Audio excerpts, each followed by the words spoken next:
வணக்கம் நண்பர்களே. நான் தினசரி தமிழ்நாட்டு மக்களை பற்றி மட்டும்தான் பேசிக்கிட்டு இருக்கிறேன். மற்ற மாநிலங்கள்லாம் அமைதியாக தான் இருக்குது. தமிழ்நாட்டு மக்களை பற்றி தான் தற்போது பேசிக்கொண்டு வருகிறேன். அந்த வகையில் தமிழ்நாட்டு மக்களை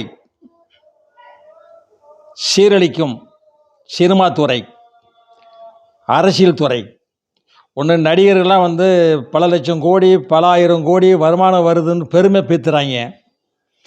மதுக்கடையில் பல லட்சம் கோடி வருமானம் வருதுன்னு அரசியல்வாதி பேசுகிறாங்க.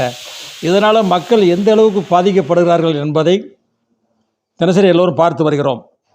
வன்முறை கலாச்சாரங்கள் தமிழ்நாட்டில் தற்போது அதிகம் நடந்து வருகிறது. சினிமாவினால தான் அழிகிறது. சர்டிஃபிகேட் கொடுத்துருக்காங்க. 7 சண்டை இருக்கான் படத்தில். எல்லாம் வன்முறை, ரத்த கலரியாம். இதெல்லாம் பார்த்தா ரசிகர்லாம் என்ன இப்படிலாம் ஒரு படம் எடுக்கலாமா?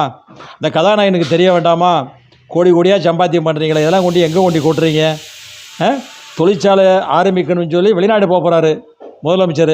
ஏங்க இவங்களெல்லாம் கேட்டு தமிழ்நாட்டில் ஒரு தொழிற்சாலை ஆரம்பிக்கிறதுக்கு 4-5 நடிகர் பெரிய உலக கோடீஸ்வரனாக இருக்கிறாங்களே, இவங்ககிட்டலாம் வாங்கி தொழிற்சாலை நடத்தலாம்ல தமிழ்நாட்டில்?